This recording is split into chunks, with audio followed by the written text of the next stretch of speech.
Into the Wild is a 2007 film that was adapted from a book written by John Krakauer in 1996. The title of the book is same as that of the film. A story of a human being who dared his life to seek the wilderness and learn the lessons nature offers. In this millennium of soul searching, many of us tend to assume the idea of know thyself to be mundane and vain. Into the Wild drives our hopes back home, teaching us of life and the unknown. Through Christopher McCandless, the trails into a world of profound meanings and vulnerable beauty is found.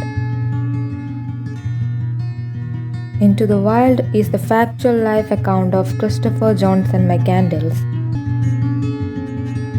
After graduating from university, Christopher embarks on a journey through Northern California, South Dakota, the River Colorado, Los Angeles, and finally reaching Alaska. Before leaving, he shares no bon voyages and goodbyes with close ones, showing us the impulsive and detached states of being of the protagonist. An idea is made into reality when Christopher decides on losing his bestowed name and finding a new one, Alexander Supertramp. An act reminding us of innocence and younger days, the times we pretended to have become something we always wanted to. Christopher was living the dream. The crashes, floods, indecisions along the way, and an human urge to be amidst humans bloated the Supertramp's resolution on his hitchhike journey. Yet, these were inevitable truths, shaped as hurdles, and he faced them like a learner.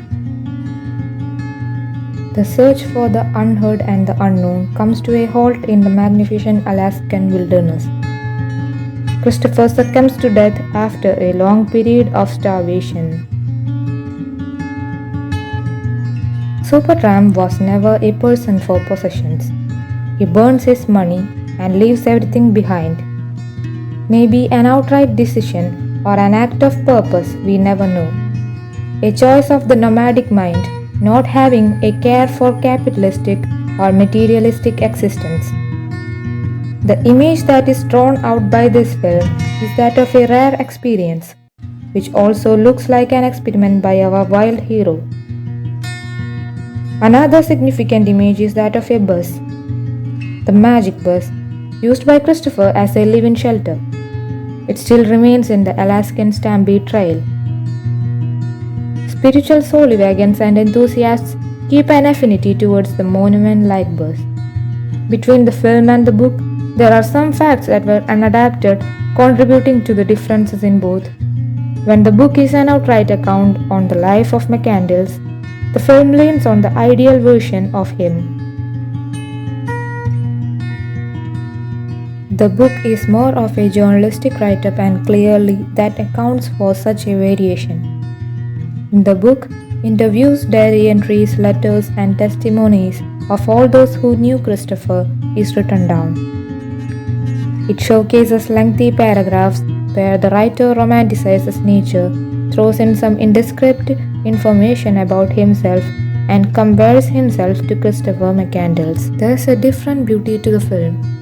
When the book offers us more of a historical and timeline-based story, the film appears to be a piece of life being cut out from the whole life of McCandless. Sean Penn directs the movie, capturing the cause and the person with equal glory. However, it seems to glorify the person, Christopher McCandless, much more. Almost to a point where he could be named a saint, the McCandless in the book is a rebellious, intense, and passionate soul. The film concentrates more on the ideal side of McCandless, not the wild and raw one. Keeping aside these differences in the two versions, both the written and visual forms tell the unique life of Alexander Supertramp. He is a human out on an adventure, with his own errors and positives.